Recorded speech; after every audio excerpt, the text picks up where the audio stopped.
back to Red Hawk Media. Today, we're taking our first look at Adobe Premiere Pro. And we're working in the CS6 version of this. And so far, I've just opened it up here, and this is the first starting window that we begin with. And the purpose of today's tutorial is just to cover some of the basics, how to get clips in there, how to work them in the timeline, and eventually how to export with some basic settings. So let's get started. First thing, we're going to start a new project. Once we get in here, you can name your project whatever you may want. Currently, my students are working in a film noir project, so I'm going to call this Film Noir. And I think I've already got one called that, so I'll call it Film Noir New. Right? The rest of this is, unless we're capturing video from like a deck or from an older camcorder or anything like that, we don't need to worry about this. Let's go ahead and click OK. And at this point, I usually just choose a generic setting here because it will automatically adjust the timeline to whatever clips you drag in there. So I usually pick HDV. We're working in 24 frames per second, and I like to name the sequences. So Film Noir, let's say this is the interrogation. Interrogation, 1R or 2Rs? That's the question. I think it's 1R. Interrogation, and OK. There we go. Now, here's our general workspace in Premiere, and it's pretty easy to navigate around in. You have a lot of similarities between this, Final Cut, After Effects, which we've already been in. So let's exploit those now. Down in the bottom left-hand corner, you have a Project tab. This is where I drag in everything that I'm going to use in my project. It's also where you can import stuff in, and there's a number of ways of doing that. Drag and drop, and then in clicking Import here for a new item. All of those different ways of bringing stuff in. Okay, so let's go ahead and bring something in so you can see what that looks like, and that'll give us a few more options to work with. So I'm going to grab one clip here and bring that over, bring that in. And it imports it, and it shows up over here. Now, this is just kind of a bin to hold all of the clips. I can organize it into folders. I can even drag in entire folders of clips to keep them organized as well, however you choose to do that. If I want to preview this and see it in a little bit more detail, I can double click on it, and it's going to open it up in the left-hand pane up here. What that allows me to do is it allows me to actually scrub through the video, okay, so I can see what's going on.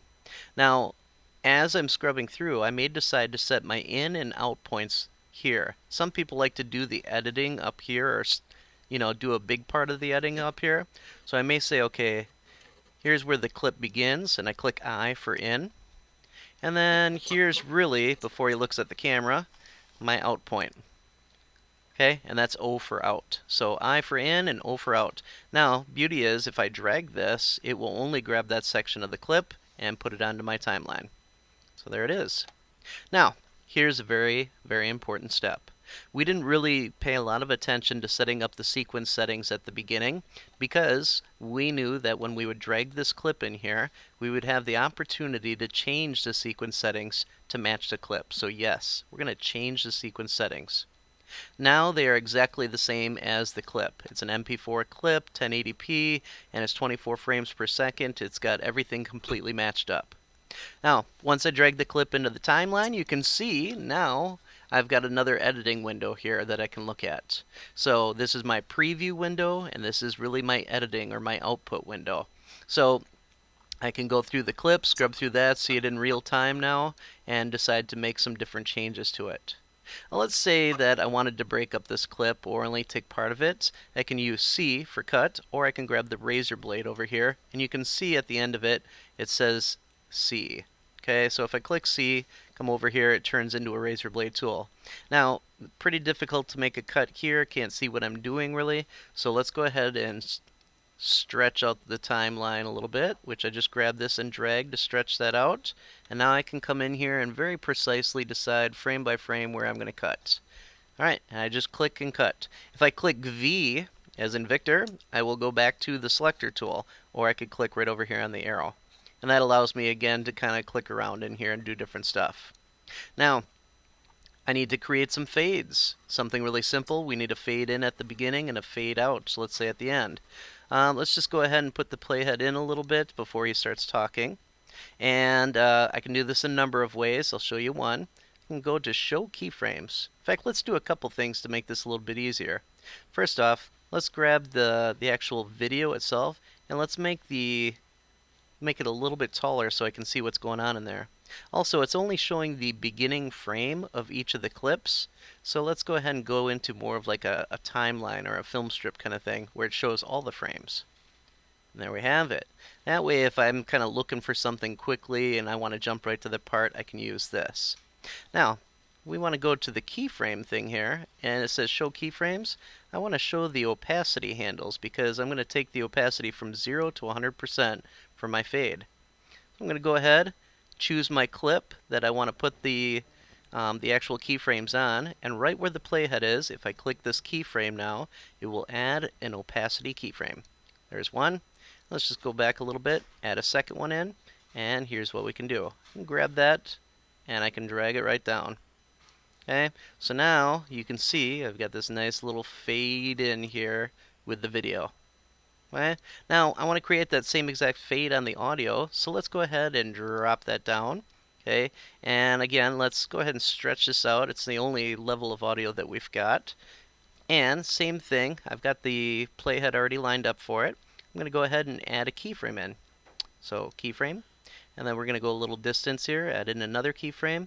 I'm going to grab that second one and drag it down. Now I've got a fade in just like the video. Who is this? Okay, and you get the idea. So very quick way of creating a fade with audio and the video together. I can do the same thing on the other side. I think you get the point though. So let's talk a few more details of what we can do with these clips. Let's say this is film noir, and of course in film noir I want to create a very black and white kind of look. That was the time period. So let's put some effects on here. On the left hand side I've got an effects tab. Okay, in the effects tab I've got a bunch of video effects, and then I've got a bunch of color correction effects. Now the main one that I like to use, which kind of covers everything, is the three-way color corrector. If I grab that clip and drag it right onto the clip itself over here, grab that effect and drag it onto the clip, it's now added on there. I'm not really seeing any changes here until I go up in the upper left here and I click the Effect Controls tab. And here it is. Here's my three-way color corrector all added in there. So let's go ahead and desaturate this video. I'm going to go into the saturation. I'm going to take the master saturation down. Okay, you can see it happening over there. Take that down. Oh, this is looking really weird. Okay, and drag that all the way down. Let's get that all the way down too. Alright, so we've got the plain Jane black and white here.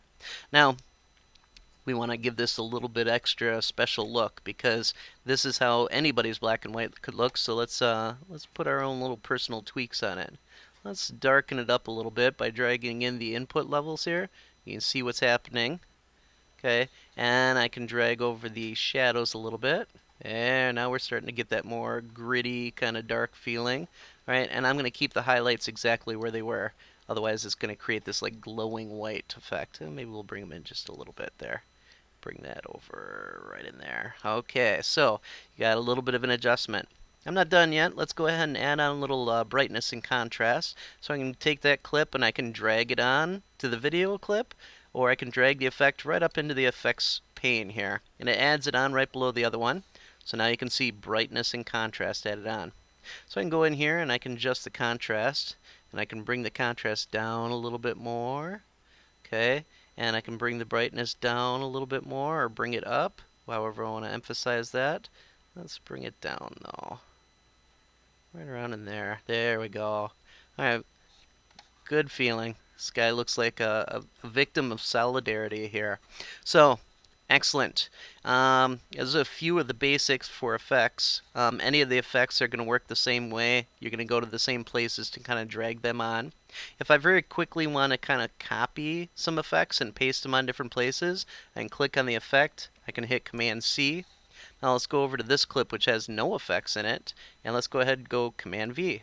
And you can see my brightness and contrast shows up. Let's go back to that other clip here. Alright, let's grab the three-way color corrector that's got all the settings that I like on it. Command C to copy that. Now I click on this other clip and go Command V. If I go over here and preview it, you can see a lot of consistency now. This is a great way of doing your clips all at once so that you don't have to go through and do them individually or try to type in the same exact numbers. That would take forever. Okay, so at this point, we're about ready to export here. And Adobe Premiere has got some pretty powerful exporting features on it. Let's go up and take a look here. If we go up to File, and at this point, you should probably save your project. Exporting is kind of a rigorous thing. Anything could happen, so you always save your project. And now we go up to File, and we have a few options here. We go to Export, and we go to Media. That is going to bring up our little media encoder. Okay, once we're into the export settings, we're going to switch a few things here. We've got the QuickTime format, okay, and a custom preset, mainly because we know that we're going to be uploading these to YouTube, so we kind of want to come up with some friendly formats there. And we can go ahead and say QuickTime, and then under presets, we can go into the H.264 setting here, so let's go ahead and go with that. This is going to be 1080i. Right here. Okay, we know that our frame rate was actually 24 frames per second, so down below here, oops, you can go to H.264. Right, down below we scroll down a little bit. It gives the width of everything. That is not the setting I clicked. Let's try that again. Custom, and here we are. There we go. Alright, now down here we can go for the full quality. Right, and we also can say frame rate. That's what I'm looking for. And let's go with the same exact frame rate that matched ours, and render at maximum depth, and we should be all set up here. Now it says use maximum render quality. We'll check that as well, and then we're all good to go here. And I've got a location that I'm saving this to, and if I want to just preview everything or double check that it's exactly what I was looking for, here's 1920 by 1080, the 24 frames per second. We got the quality at 100. It's gonna be H.264, so it'll be easy to upload at the to YouTube, and then we can go ahead and say export. And now it will begin the encoding part of this. Okay, and at this point, that pretty much sums up the beginning of the basics for Adobe Premiere Pro. As we proceed forward and some of the different issues come up with our projects, and some of my students want to try some different things, we'll go ahead and we'll extend the tutorials here to include those. So thanks for joining us for another episode of Red Hawk Media. Bye.